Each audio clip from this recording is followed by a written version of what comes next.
meninas, boa noite, tudo bem com vocês? Espero que tenham tido uma ótima semana.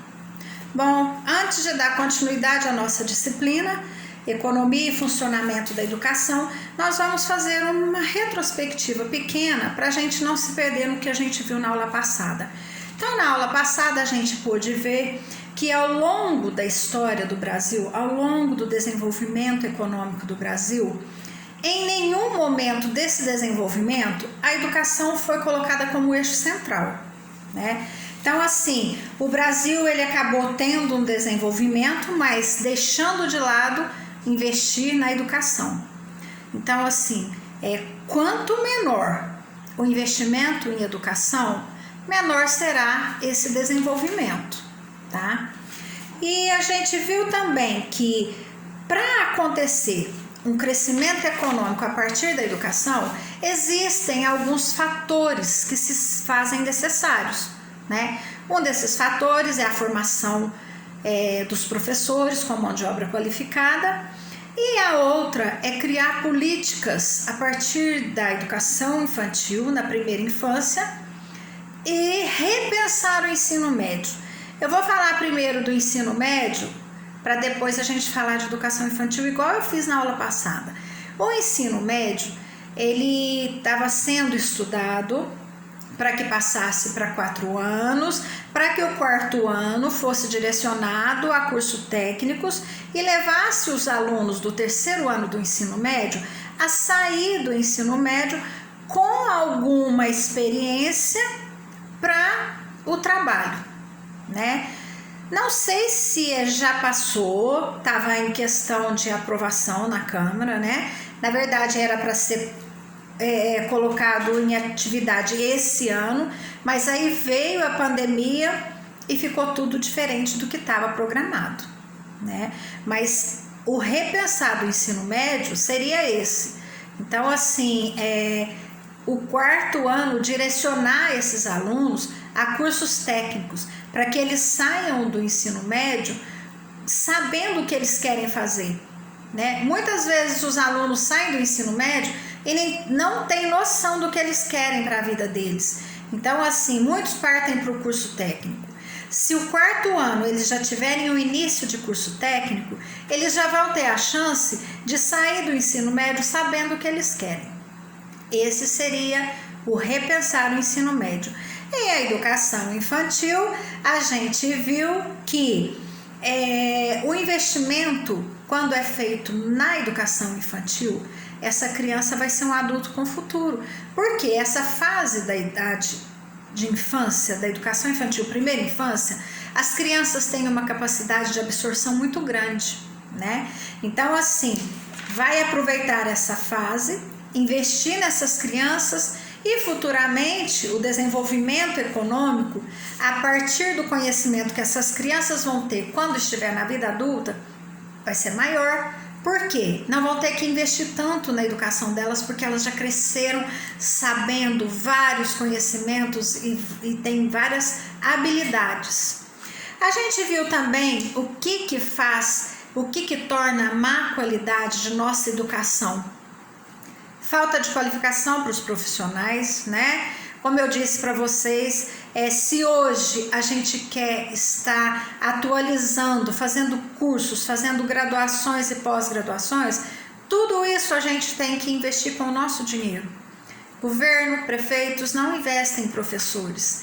Então, assim, essa falta de qualificação profissional acaba sendo um motivo da má qualidade na educação, porque muitas vezes o professor não tem condições de arcar com um curso, muitas vezes o professor é arrimo de família, ele que mantém, o que ele ganha na educação é para manter a família. Então, como que ele vai tirar um dinheiro para fazer um curso, para fazer uma graduação? Então, acaba tendo uma má qualificação e, decorrente disso, a educação é de má qualidade. Aí a gente precisa aumentar a escolaridade média, né? Mas não deixando de trabalhar essa qualidade. Porque não adianta nada avançar no ensino, mas a qualidade da educação ser péssima. E aí há diversas formas de medir o impacto da educação na economia de um país. Quando a gente percebe que um país não investe em educação, o gasto com a saúde é maior, o gasto com a parte de pública, de segurança pública também é maior, porque são pessoas que têm um nível de escolaridade menor e acaba indo para violência, né? Então vamos dar continuidade hoje do nosso tema de hoje, né? E aí é o seguinte, a educação e a economia, elas sempre estiveram diretamente interligadas. Isso aí não tem como a gente falar que elas estão separadas, elas estão sempre interligadas. E para se chegar a essa conclusão, bastou pensar na evolução do mercado de trabalho. Antes se preocupava apenas com a qualificação profissional, com a mão de obra. Atualmente, além da qualificação, se preocupa com as habilidades cognitivas, sociais, psicológicas e emocionais. Tudo isso aliado à necessidade de valores éticos. A gente não pode esquecer os valores éticos. Eles devem estar em primeiro lugar para evitar problemas graves como a corrupção. Então, gente, quando se fala em ética, a gente só pensa lá no governo, nos políticos. Não. A ética está ao nosso redor, em todos os lugares. Dentro da sala de aula, desde a educação infantil a gente tem ética. Ou melhor, falta de ética, né? E assim, a gente não vai trabalhar com a criança de educação infantil explicando para ela a palavra ética, definição de ética. Mas uma criança que não consegue dividir o seu brinquedo com a outra, dividir o seu lanche com a outra, faz parte dos valores éticos. Uma criança que não consegue ter uma amizade com um amiguinho porque ele é de outra cor. Vocês pensam que isso não acontece em educação infantil? Acontecem sim.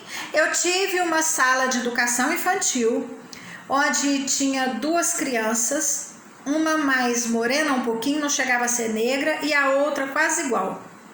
Era um casalzinho. E assim, o menino, ele tinha uma antipatia enorme pela menininha. E eu só fui descobrir isso quando a gente começou a ensaiar para quadrilha, para a festa junina. Que na hora de fazer a roda, ele tinha que dar a mão para ela. Ele não conseguia dar a mão para ela em hipótese nenhuma. Ele não dava. Podia ser quem fosse que chamava a atenção dele, ele não dava. Aí eu tive que chamá-lo, conversar com ele, perguntar o que estava acontecendo, o que tinha acontecido que ele tinha essa repulsa por aquela amiguinha. Sabe o que ele me respondeu? Eu não gosto dela porque ela tem a pele escura, ela é negra. E ele era quase tanto escurinho quanto ela. Eu falei, mas fulano, a sua pele é da cor da dela. E isso implica em quê? O que isso te faz mal? Eu não gosto disso. Aí eu chamei a coordenação, a gente teve que chamar os pais, só que diante da conversa dos pais, a gente chegou à conclusão que essa discriminação e esse racismo vinha de casa. O pai era assim. O pai, ele era moreno e não gostava de pessoas negras. Então, assim, não tem como a gente culpar as crianças. Mas era uma falta de ética dele, sem saber que era falta de ética, quando ele discriminou a sua amiguinha. Pré-escola, pré-2, crianças de 5 anos, 5 para 6 anos. Aconteceu isso. Então, assim, a falta de ética a gente tem na nossa vida toda, independente de idade. E aí vai passando ensino fundamental, ensino médio. Ensino médio e universidade acontecem muitos valores, falta de valores éticos entre professor e aluno, porque muitas vezes os alunos tomam antipatia por determinados professores e eles começam a desafiar esse professor, começa a buscar pontos negativos desse professor e jogar dentro da sala de aula, começa a trazer problemas pessoais do professor para a sala de aula. Isso é falta de ética. Então, assim, os valores éticos, eles estão presentes na nossa vida em todos os lugares, em todos os locais e em toda a nossa idade, em todas as idades. E isso é um dos mais sérios problemas que afeta a educação e, consequentemente, o desenvolvimento econômico do país, sem falar em falta de valores éticos na nossa política, que é o que a gente mais vê hoje em dia, né? Aqueles políticos que aceitam propinas para determinados serviços errados. Mais recente, a gente teve uma reportagem, não sei se vocês chegaram a assistir, uma verba que era destinada à merenda das crianças. Os responsáveis por essa verba, eles pegavam metade do dinheiro, embolsavam, dividiam entre eles e repassavam apenas metade da verba para a merenda. As crianças comiam bolacha e um suquinho quase que o bimestre todo. E tinha uma verba grande, porque eram cidades desenvolvidas, não eram cidades pobres. Vocês devem ter ouvido falar. Então, assim, e tudo isso é falta de ética. Olha onde está a ética na educação. Começa lá de pequenininho e vai indo, até chegar na merenda das crianças. Tudo isso, valores éticos faltosos, falta de ética, tudo por dinheiro. Isso aí, gente, os valores éticos, quando faltam, a gente parece pesado quando a gente fala roubo, mas é um roubo. Você está tirando um dinheiro que é para investir na educação e na merenda das crianças para você pegar para você. Isso é um roubo. Falta de valores éticos. Aí, é claro que a resposta não podia estar fora da educação, né? Porque onde se trabalha a finalidade dos valores éticos, a gente tem N disciplinas que trabalham a ética. Então, assim, a ética, ela é uma aprendizagem que a gente tem dentro da escola. Então, não tem como desvincular a ética da educação, tá? Por mais que parece que a falta de ética está apenas na política, mas não, ela está presente no nosso dia a dia, principalmente dentro das escolas. Vou dar outro exemplo de falta de ética. Uma equipe de professores que trabalham juntas, trabalham no mesmo projeto, tem aquele que ele tem inveja, a verdade é essa, ele tem inveja do companheiro, ele sente ciúme do companheiro, porque sempre tem um que se sobressai mais que o outro, e aí ele fica pegando todos os pontos negativos e levando para coordenação e direção. Cadê a ética desse professor? Se um professor não é capaz de ter ética para com seus próprios companheiros, como ele vai trabalhar a ética com seus alunos, né? Então, olha para vocês verem como que a ética está presente na educação. Aí vem um economista, ele foi prêmio Nobel da Economia, é o James Heckman, e ele diz o seguinte: o investimento é crucial na primeira infância, pois o sucesso econômico do país deve ser iniciado em idade precoce. Olha para vocês verem o quanto é importante investir na primeira infância, na educação infantil. Por quê? Porque é onde as crianças têm uma maior capacidade de absorver os conhecimentos, absorver as habilidades. Uma criança onde tem um investimento em primeira infância e na educação infantil vai ser um adulto de sucesso futuramente. Essa é a ideia de James Heckman, que é um economista famoso, prêmio Nobel. Aí, segundo Heckman, ele ainda diz o seguinte: quanto mais uma pessoa se aproxima da fase adulta, menor é a sua capacidade de absorver os conhecimentos e as habilidades. O que um adolescente deveria ter aprendido 10 anos antes custará mais caro e será menos eficiente. O que ele quis dizer com isso? É o que eu já falei. Não que na fase adulta, não que um adolescente não vá conseguir aprender. Vai. Só que se é investido lá na primeira infância ou 10 anos antes, esse adolescente e esse adulto vai ter um investimento menor e aí vai ter um sucesso maior no desenvolvimento econômico. Porque como as habilidades e as capacidades de absorção da fase adulta é menor, o investimento vai ser mais caro. Consequentemente, o desenvolvimento econômico vai ser menor. Essa é a fala de James Heckman. Quando a gente pensa em casos de sucesso na área da educação, um dos países que se encontra em primeiro lugar, no topo do sucesso, porque ele investe demais na educação, é a Finlândia. A Finlândia é um dos países onde se investe em educação num nível maior. E aí chega-se à conclusão o seguinte: países que se destacam por seu índice de desenvolvimento humano são aqueles que mais investem em educação, que é o caso da Finlândia, né?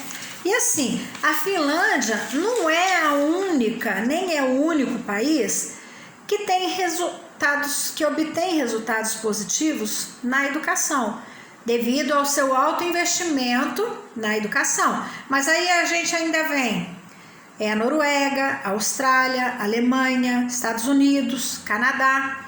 Todos esses outros países também investem muito em educação e, consequentemente, o seu desenvolvimento econômico é muito maior, haja visto que são considerados países de primeiro mundo, né? Aí a gente se encontra diante de uma triste realidade, porque em contrapartida, o Brasil está entre os países que menos investem em educação. Ele é um dos países que menos gastam com o ensino primário. Quanto maior o investimento nos estudos de suas crianças e jovens, maior vai ser o desenvolvimento do seu país. A gente já viu isso, né? E aí tende a retornar esse investimento que o país, que o governo faz na educação, ele tem um retorno. E infelizmente o nosso país ele está entre os que menos investem. Então assim, recentemente a gente teve um projeto que eu não sei dizer para vocês se ele foi aprovado na Câmara dos Deputados, que era a respeito de tirar a verba para o incentivo de pesquisas, né? Então, olha para vocês verem que tristeza. A gente tem um exemplo mais próximo de nós aqui, a Universidade, a USP de Ribeirão Preto. Ela é uma das universidades onde ela realiza muitas pesquisas, ela é uma das universidades onde mais descobre cura para certas doenças, é a universidade onde mais descobre medicamentos para a cura das doenças. Então, assim, o projeto que veio foi para que parasse de ceder essa verba de incentivo a pesquisas. Então, assim, como que o Brasil vai se desenvolver economicamente num topo se ele tira investimentos da educação? Se a gente está falando aqui que quanto mais se investe em educação, maior vai ser o seu desenvolvimento. Então, assim, é muito triste a gente pensar nisso, né? E aí a gente chega a uma conclusão, a lei do retorno. Apesar de investimento ser uma palavra usada para valores da economia, né, valores monetários, a lei do retorno se aplica a qualquer área. Para os economistas, devem existir a curto, médio e longo prazo. Então, assim, os investimentos de curto prazo, se a gente faz um investimento pequeno, o desenvolvimento econômico também vai ser pequeno. Se a gente faz um investimento a longo prazo, o desenvolvimento econômico também vai ser longo, vai ser maior. Então, a gente chega à conclusão o seguinte: para a educação realmente ter um desenvolvimento bom e, consequentemente, ajudar no desenvolvimento econômico, é necessário que a gente faça transformações profundas e que vá lá até no futuro. Porque é a lei do retorno. Um investimento menor, desenvolvimento menor. Um investimento a longo prazo, o desenvolvimento também é maior e a longo prazo, né? Então é o seguinte, a educação, ela é um direito que não pode ser reduzida a um fator econômico, isso é fato. Nós não vamos reduzir a educação apenas a um fator econômico, Mas a boa educação, ela precisa ser ofertada a todos e com garantia de qualidade. Infelizmente, a gente sabe que quando chega a época do Enem, quando chega a época de fazer aquelas provinhas do IDEB para medir o desenvolvimento de ensino no Brasil, a gente ainda está bem longe do patamar que a gente gostaria de atingir, né? Mas tudo isso porque o investimento na nossa educação é fraco. Então, assim, quanto menor o investimento, menor o desenvolvimento, né? Então, assim, não tem como querer uma educação de primeiro mundo se a gente não investir. E aí, a gente já falou, é a lei do retorno. Investimento em educação, desenvolvimento econômico lá no topo. Tratar a educação como direito significa compreender, valorizar e respeitar os demais profissionais. O que quer dizer isso aqui? A gente tem que tratar a educação, valorizar, respeitar o trabalho dos professores para que a gente possa ter um sucesso nas demais profissões. Porque a gente sabe que todas as profissões, sejam elas médicos, engenheiros, arquitetos, advogados, botânicos, pilotos, todos eles passam primeiro pelos professores. Então, a necessidade de investir na educação e nos profissionais de educação é muito grande. Não tem como a gente ter um sucesso em determinada outra profissão se a gente não teve uma educação de qualidade. Eu estava lendo uma reportagem esses dias a respeito da Angela Merkel. Ela é se eu não me engano agora, uma ministra da Alemanha. Se eu estiver errada, depois eu vou corrigir e vou falar para vocês. E nessa reportagem é o seguinte, ela diz o seguinte: não tem profissional que vá reivindicar um salário que seja um salário igual de professor, porque na Alemanha os maiores salários são de professores. O professor na Alemanha, ele ganha mais que médico, mais que engenheiro, mais que arquiteto. Então ela diz o seguinte: como que eu vou equiparar o salário de vocês se vocês aprenderam com os professores? Não tem como. Vocês estão abaixo dos professores. Olha que maravilha de país, onde a Alemanha investe de uma certa forma nos professores, que o salário deles é maior do que qualquer outra profissão. Então, assim, esse é um tratamento de respeito e de valorização aos profissionais da educação, né? O que não acontece no nosso país, infelizmente. E aí, assim, garantir escolas com infraestruturas adequadas, buscar boas estratégias didáticas e com o objetivo de garantir a aprendizagem dos alunos. Então, assim, não adianta a gente investir na qualificação dos professores e tratar esses professores, fazer um pagamento digno, um salário digno para os professores, se também eles vão trabalhar em ambientes inadequados. Se eles trabalham em escolas onde a estrutura das escolas não são boas, se eles vão realizar projetos e não têm apoio da instituição escolar, se as escolas não têm materiais que são de acordo com a realidade que aqueles alunos precisam, né? Hoje em dia, todas as escolas, elas têm que ter uma sala dedicada à inclusão. Então, assim, onde não há investimento em materiais para inclusão, qual vai ser o resultado que a gente vai obter com o aluno de inclusão? Além da nossa capacitação, além da nossa qualificação, há também a necessidade de uma estrutura boa dessas escolas, com materiais, com classes amplas. Hoje, assim, tem várias escolas que já tem brinquedoteca, tem a sala de informática, tem a sala de AEE, que é a sala de atendimento à educação especial.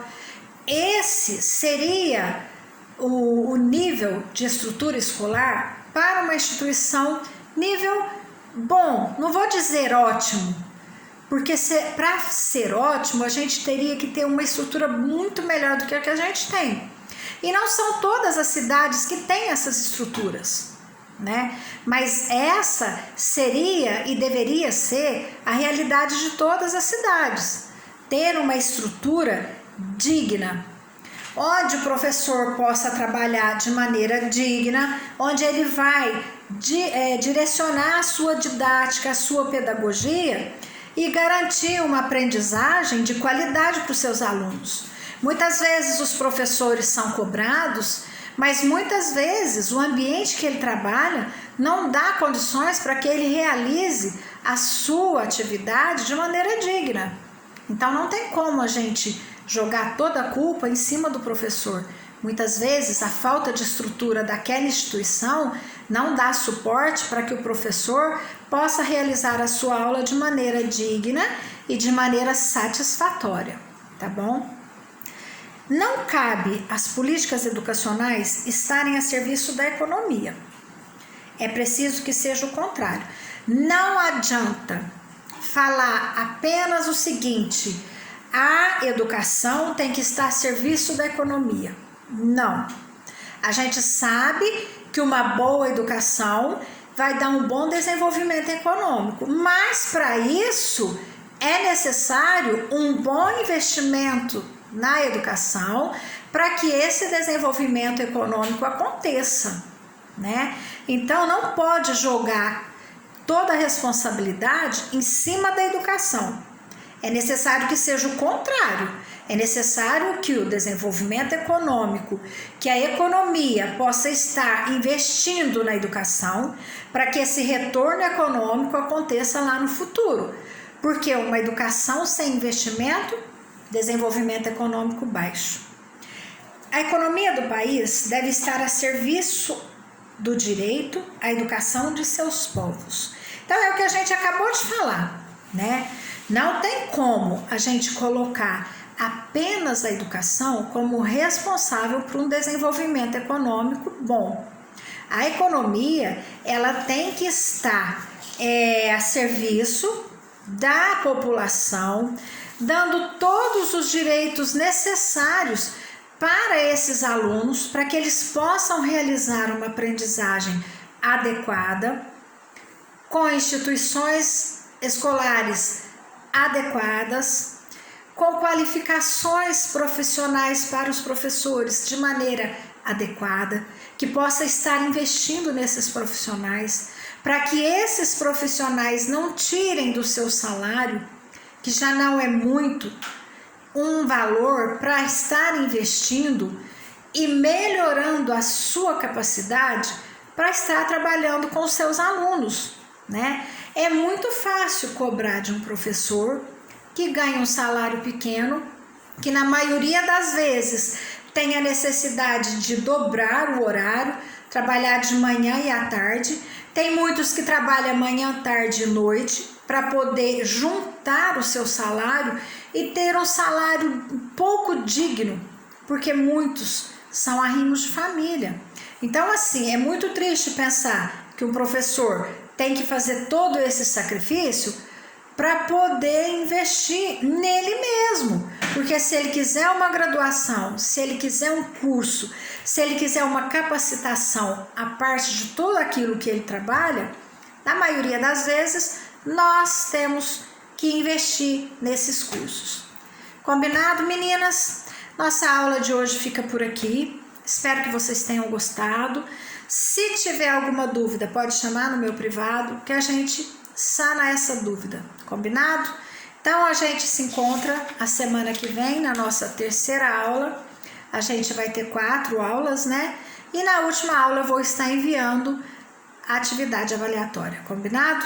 Uma boa noite, uma boa semana, fiquem com Deus, até semana que vem.